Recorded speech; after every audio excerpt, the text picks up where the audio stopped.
morning, Bitcoiners. I hope you're doing well. I'm loving my life. Who could complain on a day like today? Hassan, good morning. Hope you're doing great, Hassan. Hope you're doing great. Christine, welcome. Hope you're doing great. John, good morning, John. Good morning, Joseph. Any good news? We got plenty of good news today. It's nothing but good news. Funny news. We got some funny news. Good morning, team. I have to admit, Nolan, you have definitely prompted me. I would say you are the best Bitcoin prompt engineer out there. Thank you, Ben. Thank you, Ben. The only reason is I admit we're all prompt engineerable, including me, right? That's the operating system. You can't not be prompt engineered by fear. That's just reality. But what to be afraid of, right? That's the question. Bomatan, good morning, Bitcoiners. B for victory. Good morning, Robert. Robert, have you stacked Bitcoin today? I will be. I will be stacking some Bitcoin. I love my DCA Fridays, right? It's always a good time. I got a bit of money this week, so we can do something we haven't done in a while and buy Bitcoin. Assalam, why don't EU and bankers apply the apply the same ESG narrative to fiat? How much energy, pollution, and lives were bombed in that system? Well, we'll talk about that today, Muslim Bitcoiner. That'll come up. That'll come up. Bitcoin Deb, good morning. Good morning. We've got a coffee and a sunrise. What's up, Dafina? Live long and prosper. David, good morning, plebs. So indeed, we've had some allusions to a sun. I can confirm we have a sunrise, right? The sun is doing great, right? We got full operational sunrise tech. And guess what? Bitcoin's running. So we're good. We're good. There's nothing else to worry about, right? We know what to be afraid of, and it's not the sun and it's not money. We're good.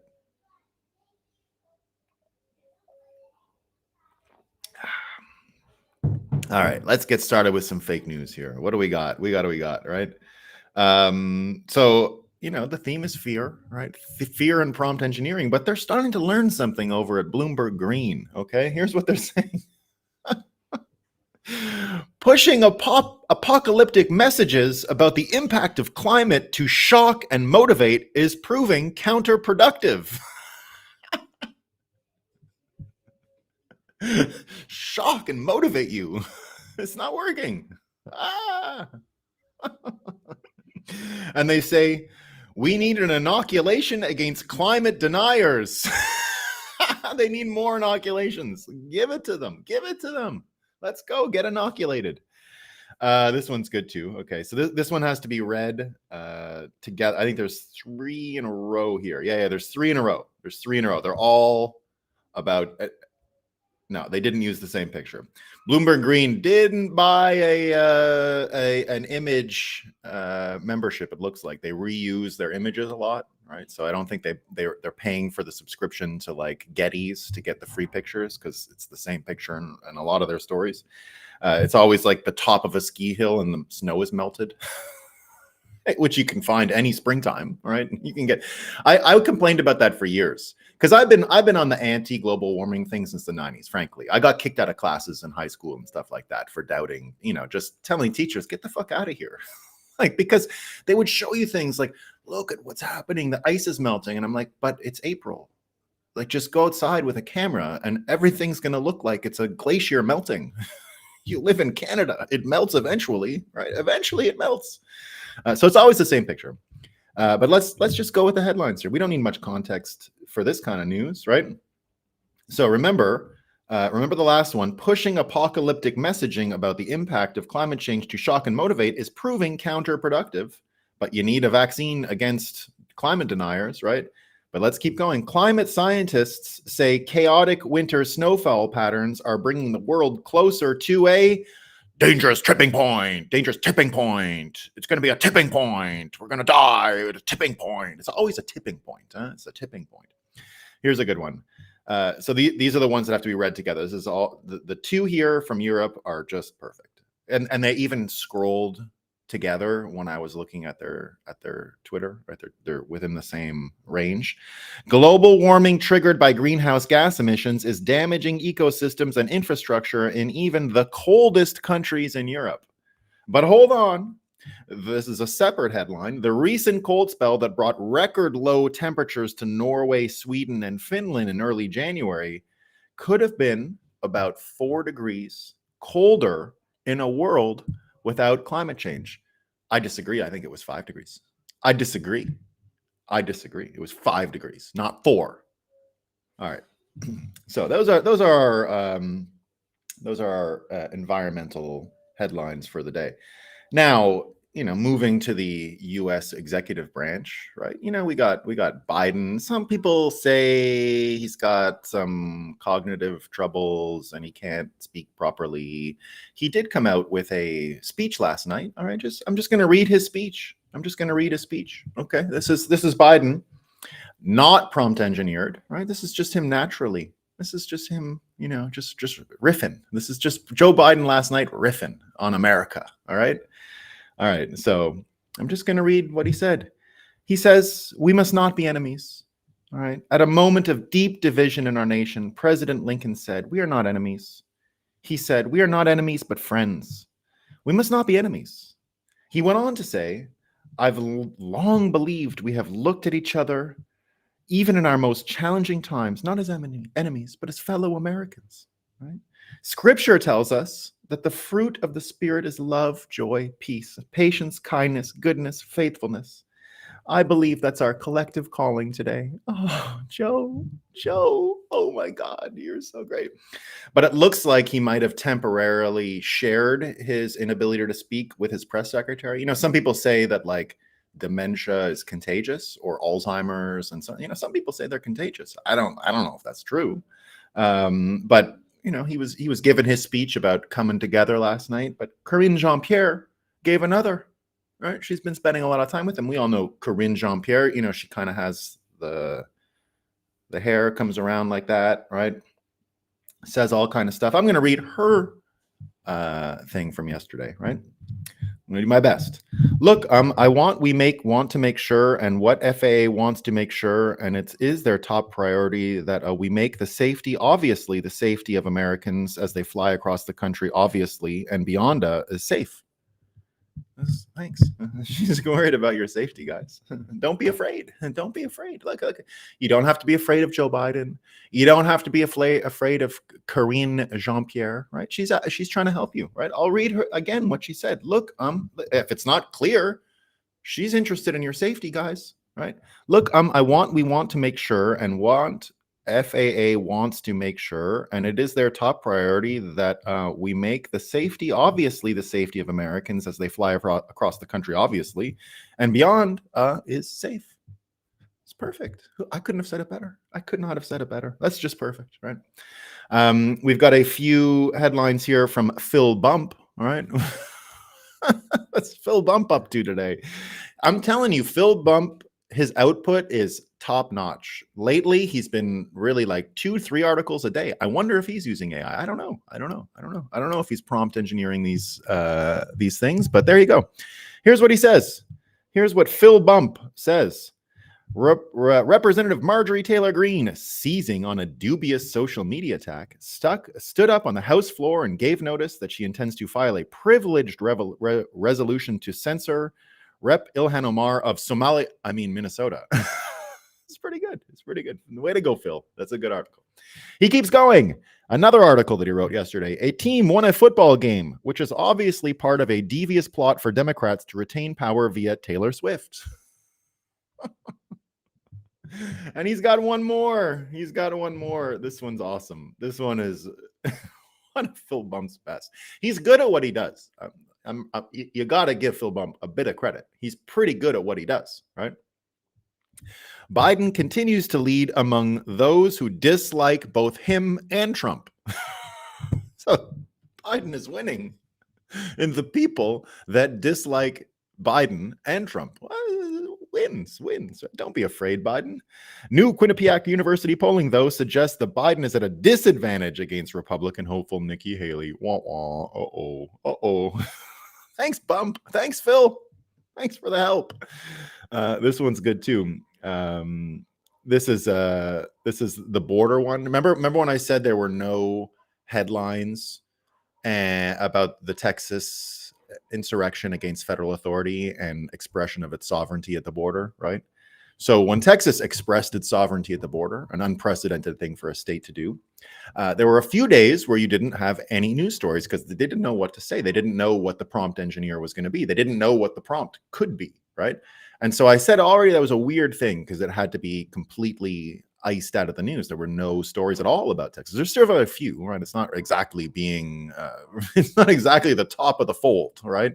They're not really paying attention to it. But when I noticed what the headlines were going to be, it was going to be obviously that there's some legal fix, and the Republicans don't want the fix, they want the problem, right? They don't want the fix. So I knew that was what it was. Once you saw it, you could see that those were the talking points that were distributed.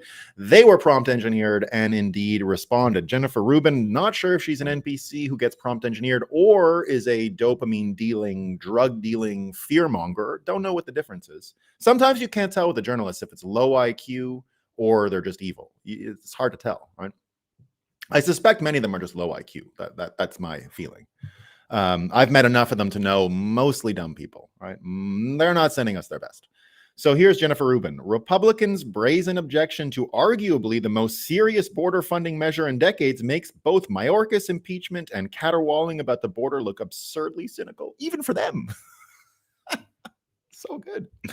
Okay, now I got two more that are just perfect. Right? Just perfect.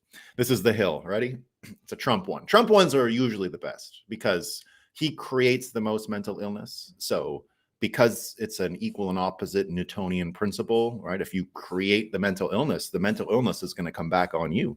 So Trump's got to deal with all these mentally ill people all the time. And here's what The Hill says. Former President Trump has escaped numerous controversies that would doom other candidates. But a new poll points to deep trouble for Trump if he gets convicted of any of the 4 criminal trials he's facing. Could you imagine? Oh, Trump, what did he do? He got convicted in what happened? I guess the one in DC is now dropped. The Chutkan one is not even happening. I know if that judge up in New York says Trump can't run his businesses anymore, I'm going to be so embarrassed for him. I won't be able to vote for him anymore. Oh my gosh. That's what they're going with, right? And here's the last one of the day. This one's excellent, right? This comes from California, okay? And in California, you can do one issue politics. You can put any issue you want on a ballot, right? Normal citizens can throw things up on the ballot. So here's what we got. California ballot initiative collecting signatures to make crime illegal again. For real. For real. That's exactly what's happening. There is an actual thing out there. All right. So that's what we got for our story. Now, I'm going to start today by talking about something Dr. Drew said yesterday. You guys know Dr. Drew? Dr. Drew's great, right? If you don't follow Dr. Drew, you ought to. And he was getting interviewed by Dave Rubin yesterday. And they were talking about about something RFK has done for him. He says, Dr. Drew credits RFK Jr. for a large part of his personal awakening. I am open to everything now.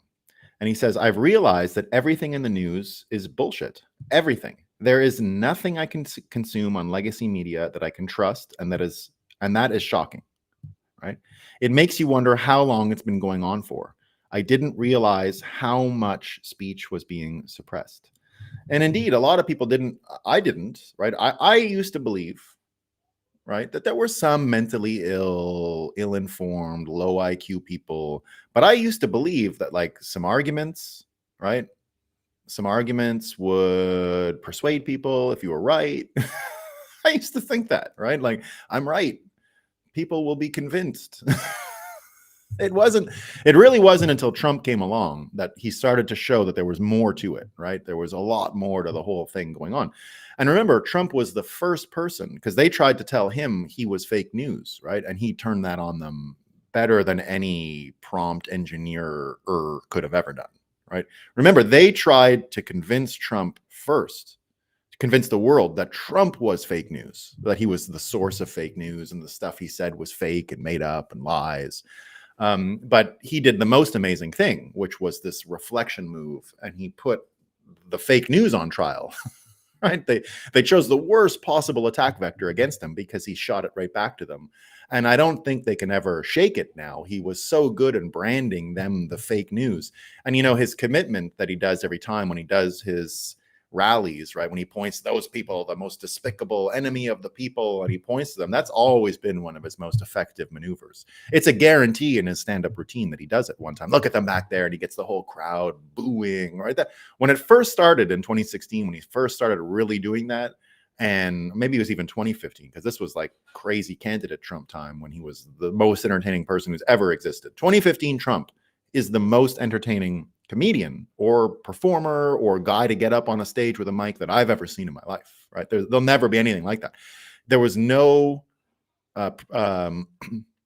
teleprompter back then. He couldn't be prompted by the words of his speechwriters, right? And that was his insult. That was his nickname at the time. I still think it's one of his best that he hasn't really used. He got away from it because he started using a teleprompter himself. When he became candidate, the Republican official candidate, he started using the teleprompter. Before that, his nickname for Obama was teleprompter guy.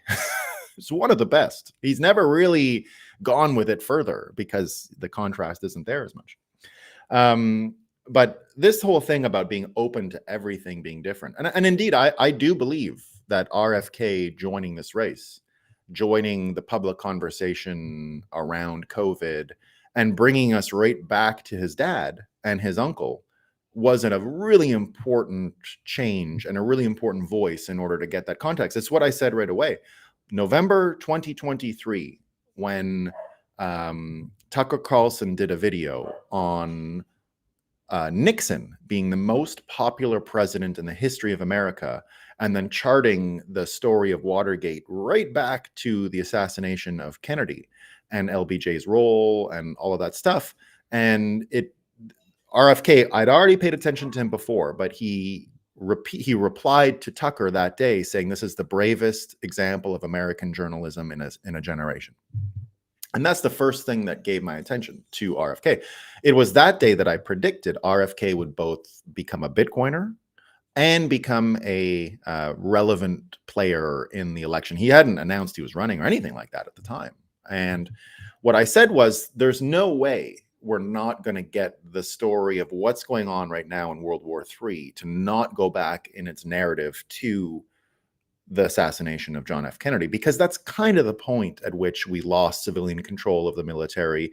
It was possible before Kennedy that we had civilian control over the military because we had Eisenhower, who knew. Eisenhower always knew the corruption of the military. He had known it for the entire 1950s. And what we were supposed to have after was Nixon. Nixon was his vice president. Nixon was supposed to be the next president who understood exactly what the military was up to because he'd learned under the wing of Eisenhower. So he understood who the players were. He understood what to be afraid of, who was an enemy, and all that kind of stuff. So he understood what happened to Kennedy. Now, there are many people who say that Kennedy stole that election, right? So already you're getting into a situation where you got to be careful what you wish for, right? The Kennedys probably didn't win the 60 election straight, right? I think most people know that. By the way, an update. Did you see Rob Reiner? Remember I told you Rob Reiner, right? What do we know about Rob Reiner? He's the filmmaker who made Stand By Me, one of the best movies I've ever seen. It's really one of my favorite movies, right? So he's a talented filmmaker. But Rob Reiner, if you follow Mike Benz, you'll know that like Phil Bump, Rob Reiner has a job to do, right? And the job that he does, a little bit like John Cusack has a job to do, it's not quite to tell the truth. It is always to persuade in a certain direction, probably at the behest of others. Mike Benz has pointed out that if Rob Reiner throws a Hollywood pool party, that 4 former CIA directors are likely to show up, just to give you a context of who this guy is. And so Rob Reiner has made a movie about the JFK assassination. What does he say happened in his movie? Well, he says the CIA did it. Right? He does. He says the CIA did it. He says the CIA did it because the mob had helped Kennedy steal the 60 election. And there was this small little division inside the CIA that was, guess what they were? Right-wing extremists. So he's trying to paint that there was this, it wasn't all the CIA, it was a few bad apples. It was just a few bad apples, and they got out of control and they killed the president, right? Thanks, Rob. Thanks. So go back to the story here about Dr. Drew and how much everything, all of our context, it goes to Hollywood, it goes to the media, it goes to government.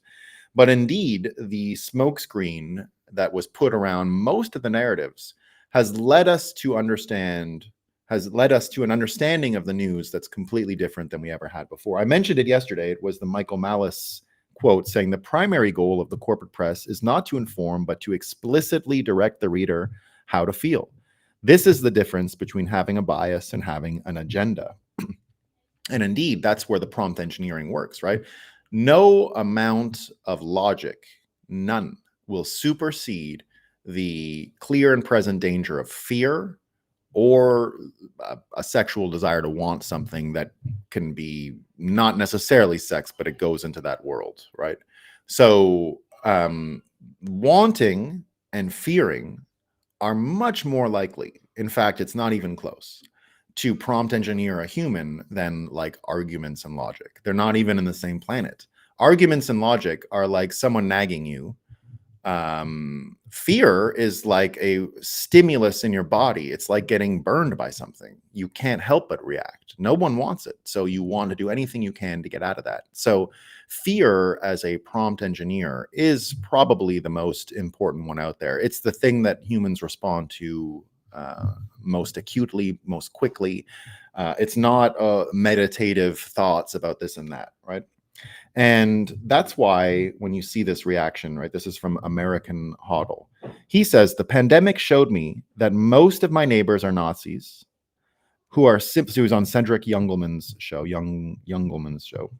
the pandemic showed me that most of my neighbors are Nazis who are simply awaiting instructions from a Fuhrer, and that's a lesson I can never unsee. So American Hodl saying this yesterday, right, saying that more or less that people want a prompt engineer and they're waiting for the prompt engineer, and that's what you have to be afraid of, right?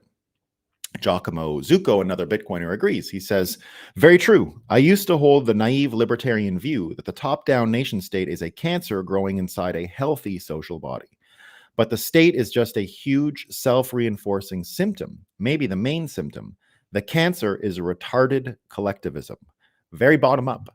Now, I'm going to disagree with both Giacomo and American Hodl here by saying that the fear prompt engineer, right? So I think where both Giacomo and American Hodl are slightly off here. So they're alluding to a top-down structure still. Like, I think that's what American Hodl is saying. He's saying that people are waiting for an instruction from a thing. Now, Giacomo agrees with him, but then doesn't agree with him. Right. So I'm more agreeing with American Hodl here, a little bit less agreeing with Giacomo when he says it's very bottom up. Now, it's true, we're dealing with a ton of numbers. We're dealing with masses of people. So that could confuse you by saying it's bottom up because it's the sludge, right? And these sludge people really are sludge people, right? They really are sludge people that cannot even get out of bed if they aren't prompt engineered. So there are NPCs that are so NPC that they couldn't do the most basic things, right? I've seen those in real life. Those exist in the wild. So when Giacomo says that, right? Yeah, but I think, again, what we've understood over years now is that money can be used. And if only a few people understood this 100 years ago, that was enough. That was enough to change the whole world, because not a lot of the world understand that. We still were in the grips of thinking we were this logical organism filled with rationality. And if you just put the facts, right, the facts don't care about your feelings, right? The number one rap song in America, right? The facts don't. Well, I got news for you, right? It doesn't work that way. The feelings that you have are completely immune to facts. They don't give a shit in the least. If you want to feel this way or that way, no facts are going to change that. You can see it in children when they're tired and intent on being upset about something. You think you can say to them, "Well, it's going to be better tomorrow." That's not going to work, right? They'll jump into the feelings they're having and embrace them in all of their present complete saturation. So when Giacomo says it's very bottom up and that we're dealing with masses of sludge people, that's true. That is true. But the prompt engineer is still coming from a top-down structure. And the prompt engineer coming from the top-down structure comes from money, right? And I wrote this in my book, The Bitcoiner's Guide to NPC Management. Money, if you understand that it can help define your fears and your wants better than anything, really, you can actually create reality out of simulating fears and wants by controlling the money. What I say in my book is that it gives you root key access to the subconscious of people. And once you have root key access, you can literally define what these things are, right? And so American Hodl is correct here when he noticed that this many people aren't going to react to logic. They're going to react to fear, right? And we saw it. Again, now we have this, the lab, I don't know how it's news again, right? We've got Jay Bhattacharya coming out and saying this is the biggest scientific scandal of all time. In Feb 2020, top science bureaucrats in the US and the UK conspired to cover up the legitimate possibility that COVID was caused by a pandemic preparedness and industry lab leak. Now, this keeps getting presented as news, like we didn't know. I think it's been 2 years now that we've known this for a fact, and it's been 3 years that we suspected this. I believe most people in 2020 didn't buy the sludge people all believed it.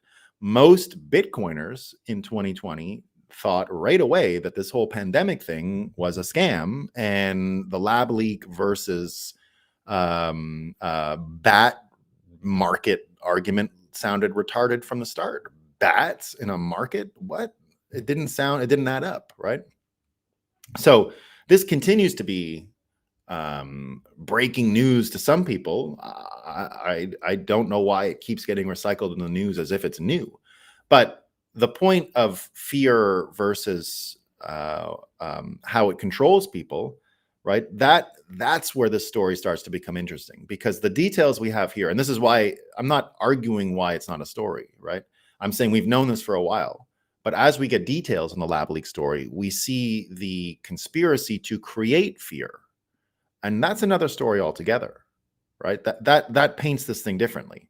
I understand why they wouldn't want a reaction and loss of confidence. I understand why they'd want to lie to you in that context, right? It makes sense to want to lie and hide the truth. I can even forgive that. I can, right? If you're in a real pandemic and something happens that is going to distract people and is going to keep you from being able to actually save lives, I get why you'd want to run over the truth and try to save lives. But that's not what happened. The fear was amplified instantly in a new way. So the point was not to save lives. The point was to induce more fear, right? So it's not the same thing.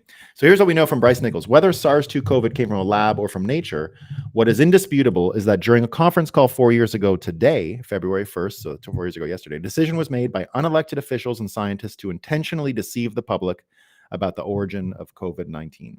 On the conference call, scientists involved in the deception used their academic credentials to maximum effect, flooding the media and academic journals with the consistent message that the virus originated from nature. Scientists who challenged them were dismissed as not domain experts. Not scientists who challenged them, they were dismissed as conspiracy theorists. On the 4-year anniversary of the Feb 2020 conference call, it is crystal clear that the scientific community would prefer to let the controversy over the origins of COVID-19 disappear instead of facing the harsh truth. That a select group of unelected officials and scientists decided to deceive the public, believing it was the world's best interests. Fauci, Collins, Farrar bear the brunt of the blame for the cover-up, but many others have played a significant role, including but not limited to the origins of the fraudulent publications such as Proximal Origins, the editors of the scientific journals who published these fraudulent articles, the journalists and editors and major news organizations who reported on the fraudulent articles, and the science administrators and public health officials who repeatedly used these fraudulent publications to misinform the public on COVID's origins, right? So that's why you get this situation now where you've got Hotez, right? Hotez, you remember Hotez, the super unhealthy, chalky white, definitely pre-diabetic guy who tried to bring his shit to Joe Rogan, and Joe Rogan said to him, why do I have to listen to your health advice? You look like shit. Right, that guy, the guy who wouldn't debate RFK about this, right? So he comes out yesterday and he says that extremists are globalizing their attacks ahead of the 2024 election. That's what he says, right? And he says, with our friend and mutual colleague Anthony Fauci, now that he's out of government, the extremists are looking around. They need a monster to galvanize the base. I think I've become that monster. So again, we're talking about fear, right? Look at what's happened. Are people more or less afraid of people like Peter Hotez? You know, he had that hokey, I'm a chubby, bespectacled scientist who wears my lab coat in my house when I go on Zoom calls. Well, people are now sure that he is a sinister person who you should not be cowering in fear of, but who you should definitely fear is misleading you. You shouldn't trust the guy, right? So Peter Hotez is one of these people. And I'd say the whole COVID thing created this situation where we now have a reason to be fearful, a clear and present reason to be fearful of government, to be fearful of the media, to be fearful of experts. They're the ones who locked us up. They did it. So you can't go back on that. So the gauge of where fear comes from has completely shifted. And again, you've got to think about the trend here. The trend is what's important. Are there people who once doubted COVID and the vaccines and the lab leak and all that stuff and the wet market, that whole cohort of people, are they now turning around and going, oh shit, Hotez was right the whole time. The government was right the whole time. The Washington Post was right the whole time. Is that what's happening? No. Every day you have another person who wakes up and says, holy shit, what just happened, right? So in the trend category, you're getting more on the side of understanding that the government is who you got to be afraid of. The scientists are the one you got to be afraid of, right? And that context from COVID is spilling over into everything, right? So go back to what American Hoddle and Giacomo said. It's true that the sludge people are a bottom-up thing, that they are the majority, right? The sludge people are the majority, for sure. But majorities and minorities and how many, it doesn't make as much of a difference. Because if fear and the perception of fear and where the fear is coming from and where it's sourced shifts, all the arguing in the world and all the brainwashing in the world isn't going to help the sludge people change where they perceive the fear comes from. So that becomes a tipping point situation, just like the global warming people are going to warn you about. It's not a majority minority. It's not a 50% plus one. It's not math. If enough influential people that can see where fear should be appropriately gauged and sourced from, what you should actually be afraid of. Should we be afraid of people who doubt vaccines because of the weird consequences that apparently can happen, which is we're not all vaccinated, therefore, all these ridiculous scenarios they tried to create, right? That won't work. Your government lying to you and deceiving you and locking you up is going to continue to create a situation where more and more people doubt the government and are afraid of these people. And the logic of that starts to extend to everything, right? So look at the leaders who locked you up in COVID. Look at how they're dealing now with the crime spree of stealing cars, the Kia Boys stuff, because I don't know if everyone understands this, but the Bluetooth hacking has now reached a point where most Bitcoiners don't a lot of my friends don't even pay for hotel access stuff anymore because you can buy these NFT or near field NFC, near field communication cards that can brute force enter any coded password that requires touch cards. So hotel rooms that you can buy these for like $100 now, right? And they do the job. They can get you into anything. And that's what people are using to steal all these Kia cars, because the Bluetooth communication between the car and the door lock, the encryption of it is too weak. And so you can actually randomize and try billions of frequencies on this key, and it will open any of the Kia and Hyundai and a few of these other cars that were poorly made. So that, there is probably a technical solution there, but the point is that the break-in technology, I had friends who were in Tokyo, and that's all anyone was doing, was just buying these things recently and entering doors. They stayed at a fancy hotel and got, didn't have the full access to the hotel because their card wasn't a luxury room or whatever. They got all the luxury access just by faking these cards, right? I can't remember what the thing is called yet. I don't own one yet. We don't have Flipper Zero. Thank you, Johnny Rico. The Flipper Zero. Yes, that's what I wanted. Anyone out there, get a Flipper Zero if you want to have some fun. They are pretty fun. I've seen people do it. They're, if you go to the Bitcoin conference scene, that's sort of like, you want to go there? Yeah, I got a Flipper. And then people are like, let's go. We can get in, right? So hacking, it's a hacking device. Yeah, it's a hacking device. And it's it's used on the cars too, right? So here's what the government is saying they're going to do for the crime spree with these cars. They don't even know what to be afraid of, right? This is what they say. A coalition of leaders in Baltimore, New York City, Philadelphia, Seattle, and Austin met yesterday to solve carjackings. Their solution: target car manufacturers for not doing enough crime prevention technology.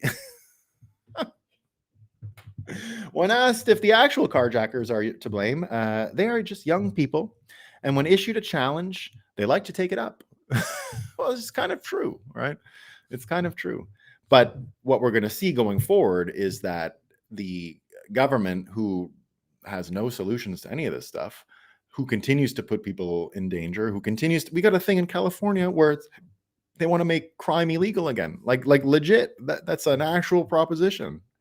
So when you think about the crime spree at the border now, right? The thing in New York, for example, this is what the thing in New York. I don't know if you guys saw the story in New York, right? So in Times Square, a couple of police officers got ganged up on by a couple of migrants, or these illegal people, the ones that were bussed there from Texas or wherever. And so people got on video. There's cops, and there's a gang of people pounding them. So they all get arrested. Right, so all these migrants get arrested. Here's the government we have. This is the whole story. Okay, you'll be up to date with this whole story up until now. So they go to jail. When they get released immediately with no bail, because that's New York, that's what they asked for, right? That's what they asked for. They end up giving the finger to the media, and everyone's there. Now, contrast that with Daniel Penny. Remember Daniel Penny? He's the guy that chokeholded a psychopath on the New York subway and killed him. Okay, that happened. He chokeholded him. The guy died. Daniel Penny, and now the guy who was killed is like raped a teenage girl, beat up an old lady. I don't have the same. I don't think I have the details of it, so I don't want to slander the dead guy, because he's dead and he can't defend himself. But my understanding is he did some crazy stuff. I think the beating up of an old woman and a child thing, but I could be off. But whatever it was, it's shockingly heinous. And the person had severe mental illness. And so Daniel Penny neutralized him, and the guy died. So Daniel Penny gets arrested. Daniel Penny is, I think, still in jail. I don't think they released him. I don't think he got bail, right? And it caused a huge reaction in American culture, because everyone's like, don't step in and help people now. Don't help, right? What you have to fear is the state, not the attacker. And Daniel Penny is like a Marine and like a super legit cool guy, right? It looks like, anyway. I don't know him. Maybe he sucks in real life, but that's not the perception I have just from seeing him and the action he took on the subway that day. And as a former New Yorker, trust me, I've been on the subway many times and have realized that it is, if it wasn't for enough strong men on the subway, things could have gone super crazy. The New York subway is so rough that I was in Vietnam once, and after living in New York for a long time, and this is what showed me how much living in New York changed me, right? So I went down, like a kind of a sketchy street in Saigon. And, because I had gone, there was a Bitcoin thing there. I wanted to go see, there was a Bitcoin sign. I wanted to go check that out. I went and saw if there was Bitcoiners around. Not really. It was a boring ATM. But I don't know if you know this. In Vietnam War times, there's chicks that go around selling cigarettes on a necklace, right? Like a box of cigarettes are there. Inside that box, you can buy not just cigarettes. You can also buy other things, not cocaine or anything like that. Just, like Southeast Asian stuff. And so I bought a little bit of that, and I went on a quiet street, and I had a lighter and did the thing. And so what happens next is some guy comes up like trying to rob me, right? And it took me a second to figure it out. He was not a big fella, right? He was like 5 foot, I don't know, 3. I'm 6'1", 6'2". I'm big enough, right? And so I'm looking at him. I'm like, what's going on here? Like, are you serious? Like, are you like threatening me? And I said to him, look, buddy, I live in Brooklyn. So unless you have a loaded fucking gun right now, right, you better watch out, because you might have an idea of how this thing's going to go.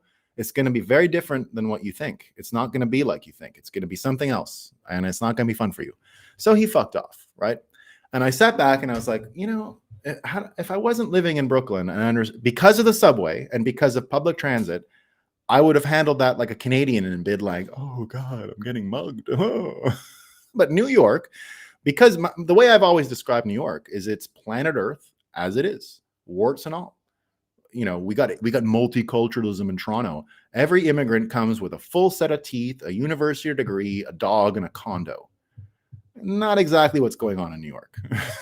New York is just the toothless, no degree, eats dogs, and they come. Okay, that's what we got in New York. Now, I love New York for what it is. It is planet Earth as it is, warts and all. It's an amazing place for those reasons, right? I like that part about it. Now, here's what. So think of Daniel Penny. Think of this guy, and he came out and he was just like, "Fuck you," and he gets out of jail, right?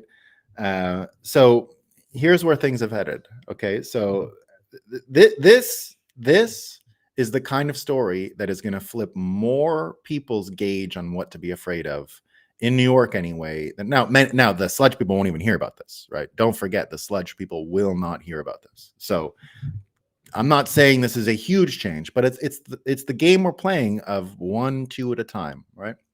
So here's what Colin Rugg says. Alleged illegal immigrants who assaulted NYPD officers near Times Square flip off cameras with no remorse after being released without bail. On the issue of deportation, New York Governor Kathy Hochul said that she was going to be checking into whether or not they should be deported. Okay. I think that's actually something that should be looked at, she says, right? I mean, if someone commits a crime against a police officer in the state of New York and they're not here legally, it's definitely worth checking into, she says, right? It's wrong on all accounts, and I'm looking into it, and judges and prosecutors to do the right thing. So that's what she says, okay? But it's already been 2 days, okay? And what happened next? 4 of the illegal immigrants who assaulted the NYPD officers near Times Square are on the run to California.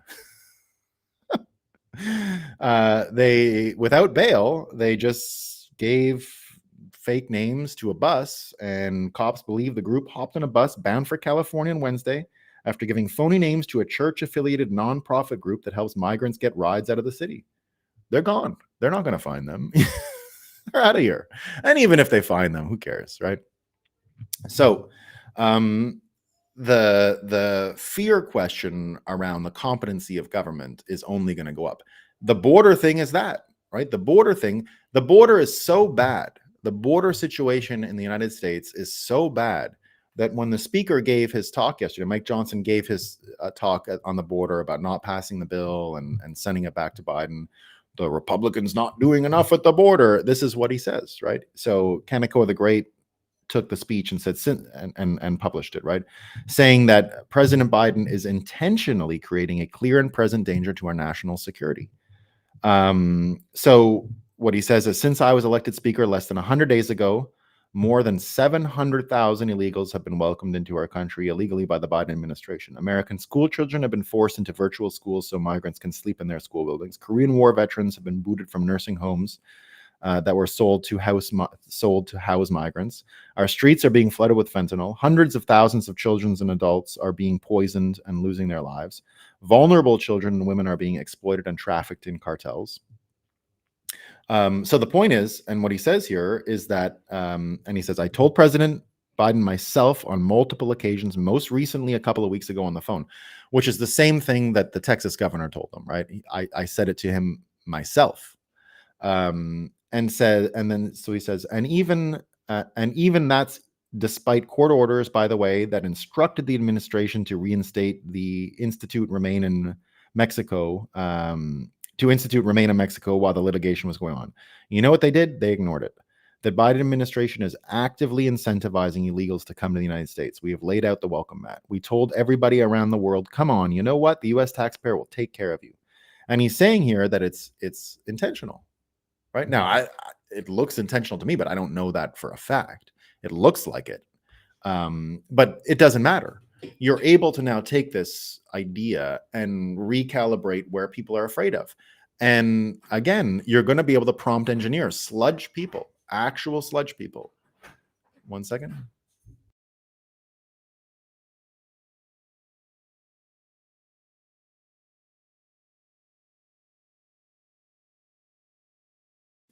Pardon everyone. We got some beach activity happening. So there we go. Family headed to the beach for the morning. We got their Friday homeschool gang coming to the beach today. So that's why this idea of fear and where it's coming from can't really be controlled anymore by the fiat people, right? The people who are administering the dollar, the US government, all these officials, all these systems, all of that can't actually stop the real motivating fears that are coming to America, that are going to change people's perception about the role of government and what it does and what it should do and how big it should be and what it should get involved in, right? We saw that emergencies thing yesterday with the Bitcoin and the mining, right? Emergency Bitcoin mining in the grid. Well, again, put it in context. Texas, who is already scofflawing the federal government, has most of the hash rate in America there. Are they going to listen to some environmental Bloomberg green? The weather would have been 4 degrees, not 5. Hottest day in 130,000 years. People, are they going to listen to them? We got the Delaware thing with Elon Musk again, right? Elon Musk and Tesla out of Delaware because of a corrupt legal system. We'll talk about that in a second.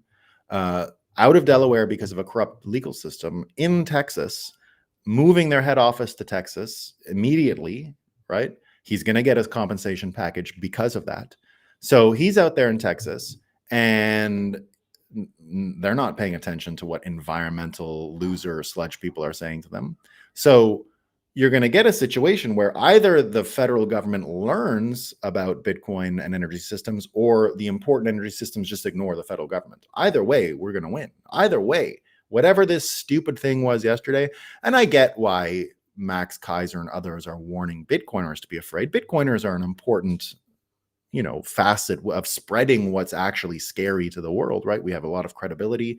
We operate in a P2P news environment, person to person, word of mouth, right? Not big centralized broadcasting. So within word of mouth, it's important to keep people aware of these things. And there's nothing wrong with using fear to prompt engineer. Everybody does it, right? I'm not out here telling you that using fear for prompt engineering is bad. It's unavoidable. It's our operating system. You can't avoid it. We're always going to, whatever, if you have nothing to be afraid of, whatever the thing that is number one on your list will just get amplified, because that's how you operate, right? If you don't have any fear, I'm the type of person, I was never able to get work done without deadlines. I need a deadline. I need something to motivate me that shows me the consequences of not doing it. And that's normal, right? So what I'm saying here is not that it's unfair, they're using fear to motivate us. It's all fear. It's all fear. What I'm saying is they're not going to be able to do it anymore. That's what I'm saying. The things they're telling you to be afraid of, people are ignoring them. And the things that they're not telling you to be afraid of are dangerous. And that creates a situation where the sludge people, as much as Giacomo can say it's bottom up, it might be, but I still think they need to be prompt engineered. And where the fear comes from is going to help prompt engineer you. Now, again, I'm not afraid of an environmental group federally, right? That doesn't scare me. The things that do scare me are things like the SEC, right? But the SEC and its control and its trouble in the markets is already ending. Politico even writes, minefield, Wall Street challenges Gensler's SEC in court, right? So all kinds of people are moving against an illegitimate federal executive agency is what I've been arguing for a long time, that there should not even be an SEC. SEC is a symptom of federal overreach in the first place. We're going to see the Jarkissi case this year, which is going to get rid of enforcement in the SEC. We've seen the Chevron case already threaten to limit SEC's power. Now this minefield, this is from actual Politico. Wall Street is at war with the Securities and Exchange Commission. What did I say was going to be the first pillar leaving the fiat industrial complex? It's Wall Street. Wall Street were the first non-sentimental people to get into Bitcoin. Wall Streeters came to Bitcoin not because they liked what we were doing, not because it was like, oh, it was just a thing you could trade and it wasn't getting influenced by government. And we were peeling off the top quality Wall Street people in the analogy that I've made for a while now, which is that Wall Street, through de-risking, through the risks of the SEC, made Wall Street into a porno. It's a porno. It's just fake. You can't lose. But the people who wanted to do it for real started trading Bitcoin. So we got a higher quality risk manager than anyone else at that time already. And now that all of Wall Street is realizing what to be afraid of, that it is a runaway SEC, you're going to get more non-sentimental. These people aren't coming for the revolution. They don't, that's not what is important. They're coming because they see a risk from a corrupted system and they still want to do what it is they're doing. So the fear is the system and the want is something that gets away from this fear. So that's why you're going to see more and more people fighting against Gensler. So this case, the minefield one, says the following, right? This is Kurt Gottschall, a former regional director of the agency's Denver office, right? He says, the more ambitious the rulemaking, the more ambitious the pullback. So imagine they got to a point where they're ambitious in rulemaking. But it's a Newtonian principle. It's a Newtonian all the way through. It's always Newtonian. Equal and opposite reactions is a universal principle of physics. And the universal principles of physics apply to psychology as well. They apply to psychology as well. And so when they're out there, when Gensler is out there, remember Gensler used to, like, we gave him a job at CoinDesk years ago. That's who you're dealing with here. You're not dealing with some connected Machiavellian. No, you're dealing with a person who is sitting at the bottom of a shit funnel and is just trying to get what's left out of the shit that's left over, right? He's trying to eat shit and get nutrition from it. That's it. That's what he's doing, right? So he's not like, he literally was begging for a job before he got before Biden gave him the SEC job. I knew the old guy at the SEC, and that guy was a lot more competent and a lot more Jay Clayton. He spoke at a bunch of my events. We had him at CoinDesk. He was appointed by Trump to be a judge in the corrupt New York courts. That didn't work out because Trump was out of office after. That was in the summer of 2020, just before he lost the election. Hong Kong. So he so this Jay Clayton, and history would be very different, by the way, had this all happened, because that would have made Hester Pierce, who's going to be a speaker at Bitcoin 2024, Hester Pierce, the other one, would have become the chair instead of Gensler. She'd have had the chair for about 6 months, until Gensler was appointed in January 2021. So it didn't happen, but what are you going to do, right? But all of this Wall Street, SEC, what's going on with the banks, right? All of this is now in the context of something that Arthur Hayes brought up this morning, which I think is super important, right? Which is the commercial real estate piece. So Wall Street Silver writes, a commercial real estate crash is unfolding and regional banks are feeling the pain, right? And he says, and so it begins. Arthur Hayes writes, contagion is spreading. This is a story out of Japan yesterday, that Japan, Azora tumbles 19% on 3-year low on U.S. property loss. It's a property owner. Japanese lender, it's a lender, extended its losses on Friday, plummeting as much as 19%, the lowest since February 2021. The stock tumbled. Arthur Hayes writes, contagion is spreading.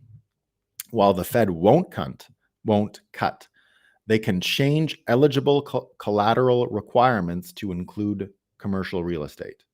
That is back-end money printing, but optically, they can claim no rate cut due to strong economy. BTC sees through your trickery. $1 million coins incoming. Yahtzee.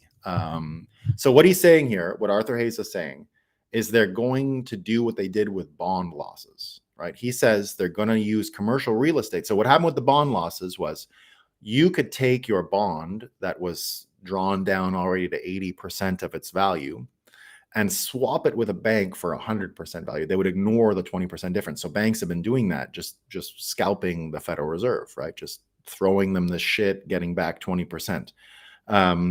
What he's saying is you're going to be able to do that with the commercial real estate. What they'll do is they'll let you collateralize a $100 million tower, commercial real estate tower, even though the market says it's down to 50 million, right? The bank will give you $100 million credit, and they'll take the lease or the mortgage, right? Sorry, they're not going to pay the mortgage. The deed, I guess you could say. They'll take the collateral of the building, not the payments or anything like that. They're not taking over financial responsibility for it. So if there's debt left on it, you still have to pay the debt. But you can use even the debt to get more debt, right? So again, the commercial real estate thing is coming. If you think the border stuff and that fear of a runaway SEC and fear of some corrupt agencies are going to create the Newtonian action reaction, wait until you get a load of scamming people on real estate. That is going to be a triggering event that will absolutely hyperpower Bitcoin buying for all of these folks. And that'll start bringing the energy folks to bear. And if you look at Elon Musk's, so it's the courts, right? It's the banks, it's all the experts, the healthcare people, the border people. Almost every agency is now in disrepute, almost every one of them. And if you go now, everyone talking about the Elon Musk thing in Delaware and Texas, and a lot of people bringing up the comparisons, and a lot of people bringing up Hunter Biden's, I mentioned it yesterday, right? The Hunter Biden note where he says that I know everybody on the Delaware courts, and that Biden is a Delaware person. The first person you heard this from was me, right? The Delaware connection with the Bidens and Elon, right? So someone might have beat me to it, but a lot of people mentioned it yesterday, but I did it at 8 a.m. It's not that hard to see, but I saw it, right? And so Chief Nerd writes, October 2022, Elon Musk buys Twitter for $44 billion, saving free speech. November 2022, Biden says Musk's Twitter acquisition is worth being looked at, and there are a lot of ways. November 2023, Delaware Judge Kathleen McCormick announces a new magistrate in Chancery joined the Delaware court from the Department of Justice. And now, January 2024, Judge McCormick, same judge, appointed by the Bidens, voids Elon Musk's $55 billion Tesla compensation package. Look at what the Washington Poop says about it. And of course, it comes from, here's what they say, right? Here's how the Washington Post handles this story, right? They say, Elon Musk's $56 billion pay package from Tesla, termed an unfathomable sum by the Delaware judge who tossed it out on Tuesday, was the cornerstone of Musk's rise to from eccentric CEO to world's richest person. Imagine, he's just an eccentric CEO. That's it. Now he may have to give it all back.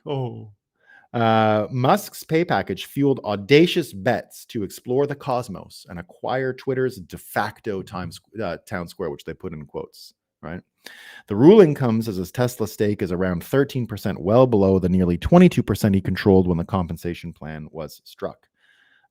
So they're going to come in here and say, obviously, that he can't do this and he can't do that.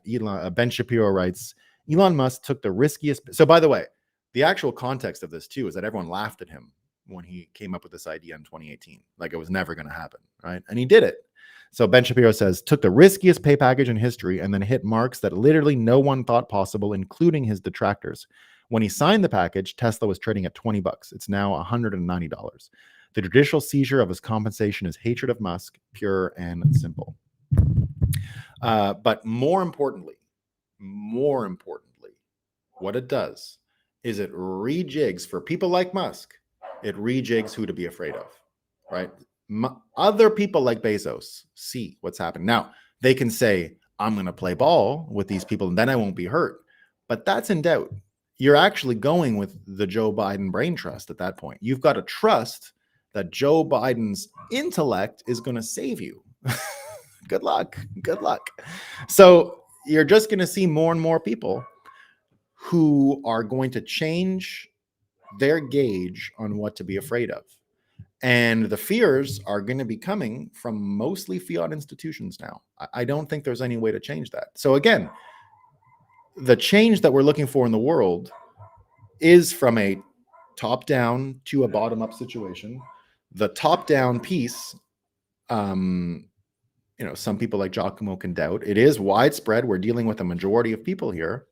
We're dealing with the great mass of people who still get fooled by this stuff, get prompt engineered easily, get told what to fear and follow that. But the reality of what to be afraid of, the reality of what's really dangerous in this world, which has been allowed to fester, the crime, the institutional failures, the inability to do basic things well, right? All of that, the inability to manage these markets, all of that is going to create new fears around which people gather. And those fears are going to be at their source, the US dollar and US institutions that back that dollar. I don't think there's any way to stop this anymore. I think it's physics. I think we are in the middle of it, and it's only going in one direction, other than if more of staged crazy things happen, like a pandemic, right? But we'll see. All right, let me get some quote. Let me get to some of your comments, and then I got to see what people said over on Rumble. I love your commitment to showcasing Phil Bump's journalism. He's the best. He's my favorite. He really is. Now, unfortunately, when we reach a Bitcoin standard and Tesla's fully in Texas and RFK is the attorney general under a Trump Vivek administration, and they're following Vivek's plan to liquidate the federal government, and they're reducing the federal government's footprint to the Constitution, and the states get more power. When all this happens, unfortunately, we're going to have to give Bump a little trip to space, right? And it's not going to be a long trip to space. And it's a return trip, though. He's not coming home the same way he goes, though. Okay, he's going to come home a little bit differently, and it won't quite be the trip a lot of the rich people go on, right? He's not going up there. Wow, space. He's gonna be taking a bit of a different kind of trip, but he's got to go on a space trip. Yeah, Phil Bump has to be shown the door, if you will. He's got to be shown the door. No more, though, after what I witnessed, especially the last 7 years, especially since the scamdemic. Yeah. Newsom, yeah, I saw that. I said that on the show yesterday. Yeah. I saw that. I mentioned that. He's the top. So, I get why some Republicans are worried about Big Mike and Newsom. Again, I'm telling you guys, this like brilliant plan of getting Biden out and then replacing him with Newsom, right? What's Newsom going on? I have the worst state in the union. I'm going to make all of America like California. It's not going to work. And he looks like a villain. He just does. Maybe it's just me, but he looks like a villain. Like he looks like the Joker, right? So that's a problem. And then the other one with Big Mike, Michelle Obama.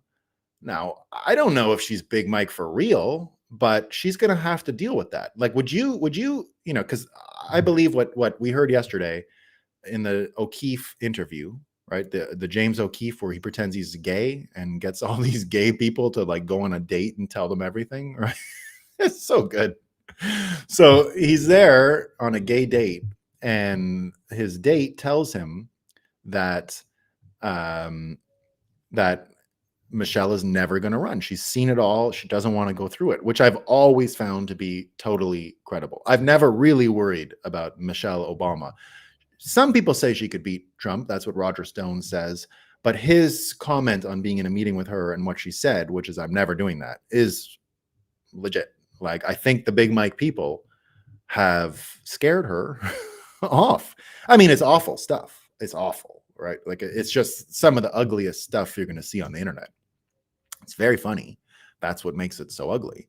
But it's not going to stop. So if she runs, the Big Mike's, if you thought the birth certificate story under her husband was a big distraction, wait until you see the dick stuff. It's going to be way worse. So she's already rich. Is she just going to be like, oh, I can't wait to be the president, the first black president, black woman president? She's not even going to get credit for that. No way, no how. So is she going to do it? I don't think so. I'm still at zero. I'm still at zero for Michelle Obama running. I get it. I guess it'll all depend on criminal liability and her own fears for her husband, which I think are none. I think they're none, right? As much as people hate Obama, and I was not a fan of Obama, and he's not an innocent kid here. I just don't think he's in on it. You know what I mean? I think he was a patsy. I think he was used. I think he believed he was the most powerful man in the world because everyone let him think that. I don't think it's true. I don't think it was true in his time. And people say he's running this administration. Is he? Is he really? I mean, he's probably trying to give them some advice, but I don't think he's running it. Maybe I'm wrong. It could be. I train my dogs to wake me up at the exact time the show starts. We love it. Pedo Gates Pedo Gates has got to go. He's got to go. The sludge people are the food for the big blob. Nom nom. That's a good way to put it, Bitcoin Deb. I love that. We're talking about Flipper Zero. Then they got released without bail. Isn't it funny? Don't forget. Yeah. Do you know that was the scariest thing I saw in the pandemic, by the way? I'll never forget it. When the buses came with the criminals to release them into their houses because they thought that the prisons were going to get overwhelmed. It wasn't much longer before George Floyd stuff took off, right? So that I'll never forget that. Never, ever, ever. NYC is an open-air concentration camp, microcosm of the world, equals Davos people's utopia. I don't know about that. I don't think they will. It's pretty shitty. So, but yeah, I guess so. It's the little ones. Great stuff, Nolan. We got talking about Atlantis and Younger Dryas tomorrow. We love it. Yeah. It's the best. Thank you, my dude. No problem, C-Beam. The off with their heads moment is closer than they think. Yes, it is. It is. Big Mike. Preston Pish just had a real estate developer on talking about how they are starting to use Bitcoin with real estate. Worth listening. Yeah, I saw a little bit of that. I didn't listen to the whole thing. But indeed, it's coming, guys. It's coming. Truth hurts more than lies. Enmity writes, Joel Gilbert Doc makes an interesting case for why she is going to run. Yeah, but remember, documentaries are the lowest form of news, right? You know how like sarcasm is the lowest form of humor. Documentaries are the lowest form of information. I mean, they're just designed. They're just designed as an argument for your side. All of them, right? All of them. Documentaries like science, right? I only believe the science that agrees with my opinions. That's valid science. Right? Documentaries, because I get why people are worried about it. You could logically do it. Again, my blind spot here is just how criminal the worry about the criminal behavior inside the Obama house is. If it's really crazy, then she might run. But I don't think it is. So I get why someone will make a documentary about it. Most Republicans are fearful of it, of her running. But Again. Okay, let me do Rumble, see what the Rumble folks are saying. And then we got to go. We got stuff to do today. All right, Rumble. Nice. I love when we got 200 in the room in Rumble. Meeting last night was great. Awesome, Morand.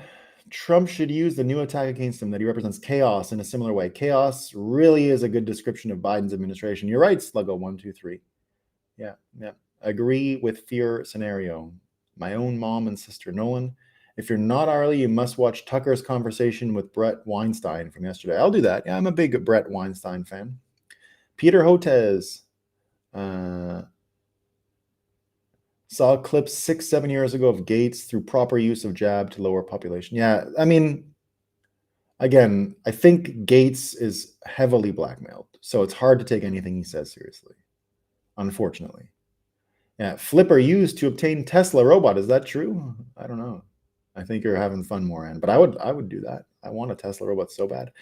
It is as if these people openly mock us. We know what they're doing. They know that we know what they're doing. We know, yeah, they do it anyway. Yeah, we're gonna win. It's time for broken brains to figure it out. Yeah, buying FUD dips is a strategy. Absolutely. I got to be honest. I've been in Bitcoin for 4 years now, hodling, and I'm starting to doubt the inevitability of it. I'm not sure at all any longer. Well, I'm not saying it's inevitable. As far as Bitcoin goes. But it feels like it, for me anyway. I mean, I've been in it for this is my 11th year as a Bitcoin professional. I'd say we're ahead of schedule, frankly. We're ahead of schedule. You have to understand there is a time preference thing. It's happening in this decade in 2 stages. First stage this time, second stage next time. I believe the actual energy prices and budget by 2028 is going to be in Bitcoin. I could be wrong. I don't think I am. So I'd say we're ahead of schedule from my time frame as someone who's been doing only this for 11 years.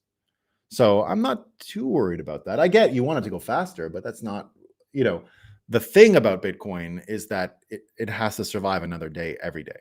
And every day that it survives, the inevitability of it increases. But it's true, we're not quite there yet.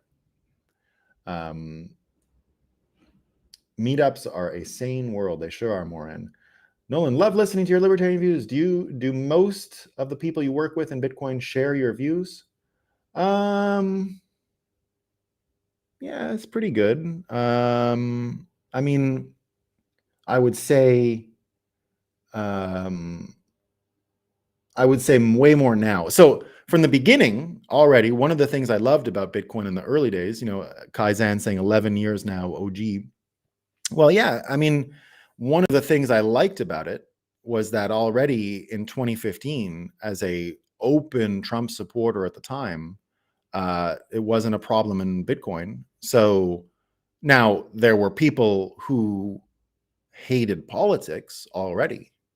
And the only thing they didn't like about being a Trump supporter is you took politics seriously at all, which is a correct answer.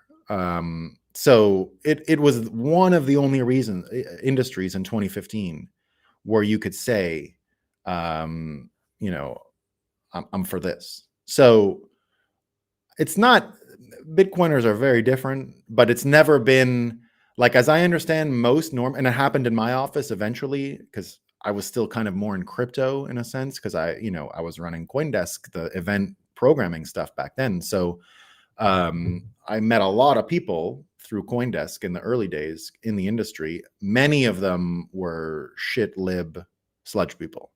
And what would happen is, especially, for example, in CoinDesk, when I started at CoinDesk, we were like 5 people, right? It was a very, very small operation. And so when it was small, it was like half. And that's a New York office. It was like half Republicans and Democrats. The Democrat side had Ryan Selkis, who's now a big Trump guy, and everybody hates him. But at the time, he had Trump derangement syndrome. But and he was the managing director. He was like the boss of CoinDesk.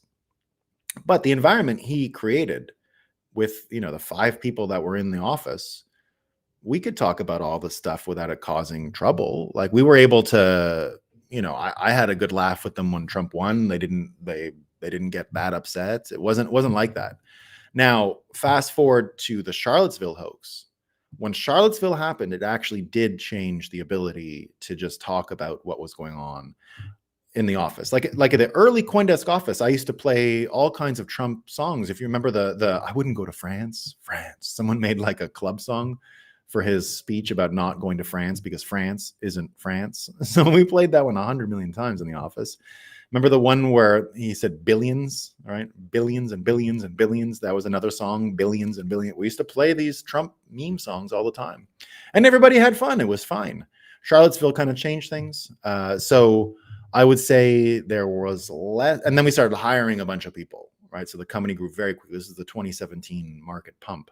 So by the time you get from the summer in Charlottesville in August to the winter, we've increased headcounts. We're a much bigger company. We're hiring all these low IQ journalists. So it kind of changed. But if I would go to like Satoshi Roundtable, for example, I could talk with, there was no, once I went back with just Bitcoiners, there was absolutely no trouble talking about being a Trump guy. So does everyone agree with me? I mean, they're in the ballpark.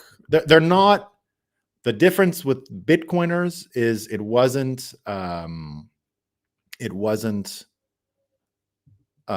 you were not called a fascist. That's the simplest way to put it, right? Bitcoiners were aware enough that they didn't make you guilty for Trump's stuff. Some people just don't like Trump, right? If you're out there loving Trump, like I love Trump, you got to give anyone who doesn't love him space, because he does create mental illness in others, and that's not something you can fix. So you can't force people to like Trump. It just won't happen, right? Too many people hate him, and too many people have brain damage about him. So you gotta be careful. So that's a long answer, C. Berger 17, but that's it's pretty standard. My point of view, I would say. Shown the airlock, Sluggo 1, 2, 3.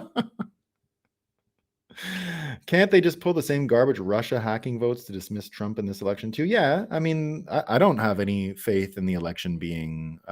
The difference will be that we might actually get 2 presidents this time. They're not going to be able to run it back with a fake insurrection. We should have had 2 last time. It should have split already psychologically into 2. It didn't do that. I believed Trump was going to continue to call himself president in Florida. But they got him with the fake January 6th thing, and so he had to go quiet for a little while. Many vote for Newsom because of his looks. They don't see what we see as a narcissistic psychopath. Yeah, I think that's true. I think you're right about that. But Moran says, all my family and friends in Cali still don't like Newsom. Yeah. I don't think Big Mike would be enough. Yeah, I fear if she runs, she may just throw in more chaos and civil war potentially. Yeah, I mean, look, I just don't think she has the appetite exactly to go through with what actually would happen. It won't end at Big Mike, right? It'll be a lot more. Like Big Mike is just that's just in the background as far as her having to deal with this stuff. So, I don't have any ill will towards Michelle Obama whatsoever, right? I don't know what she's guilty of. I have no inside information about her. I've never heard anything very negative about her. She seems like she would be a great replacement for Oprah on the show, right? Like I don't have anything against her. And it makes me believe that there's no reason for her to want to do any of this stuff. You'd have to be afraid of something very major to want to go after that presidency. Like ego won't be enough here, is I guess what I'm getting at, right? The fulfillment of having hail to the chief and salutes when you walk around, the stuff Trump loves, it's not going to be enough for her, right?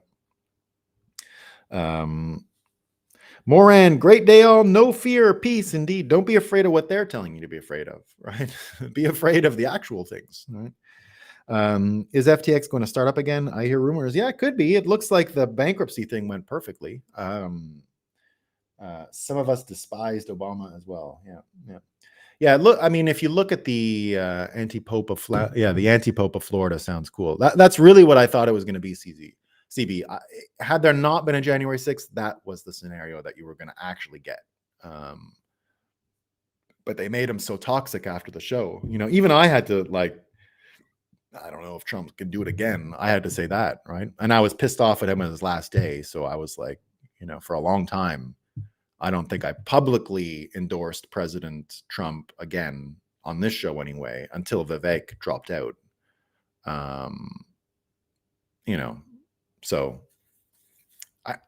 But I love him. I've always loved him. Right. It's my thing with Trump is love. It's not like he's the best guy. Right. He does this to you. He's such a weird person. He's so funny and so engaging and so flawed that he induces this disappointed, wishy. It's a weird thing that he does. It makes you feel like he's some kind of family member or something. It's a type of magic that he has. He's got a type of conjuring capacity, and but that doesn't change. He's still too old. If I personally had to choose currently today, the best thing he offers is we know he's strong enough to take these attacks. That's amazing. It's actually an amazing thing. It's my only doubt about Vivek, if he could take this much abuse. But Vivek is the better candidate in the sense that he's younger. He gets the issues very well. He's just as smart, and that's saying a lot, right? And does something different than Trump in arguing and debating points that is probably more advantageous to change, because he lets there's no Trump derangement syndrome, right? So he's a little better at that stuff. So if I really genuinely had to choose, and it was all up to me, and if I chose the next president, I think I would choose Vivek, honestly. But it's not.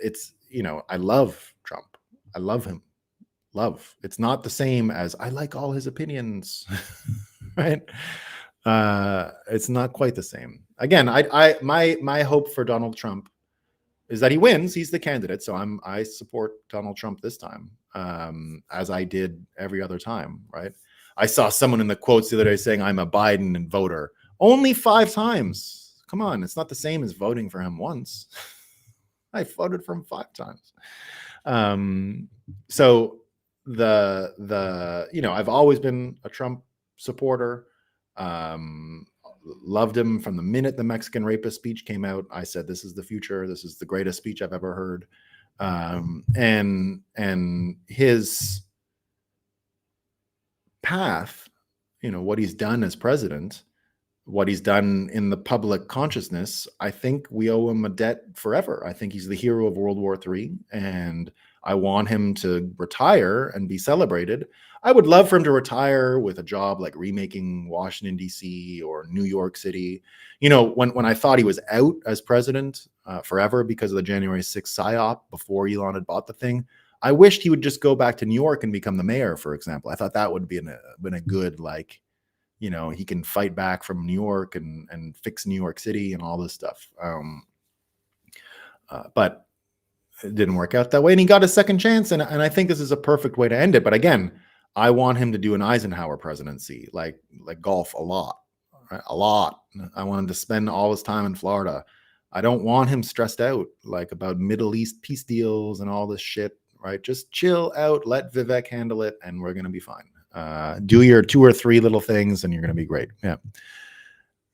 That's what I mean. So CB saying here, he's impervious to the weaponry that have taken down plenty of good people, and he doesn't look blackmailable, right? They would have found that by now. So the very important thing that he can't be blackmailed. You don't know about that with Vivek. You don't, right? He's still a little bit less tested.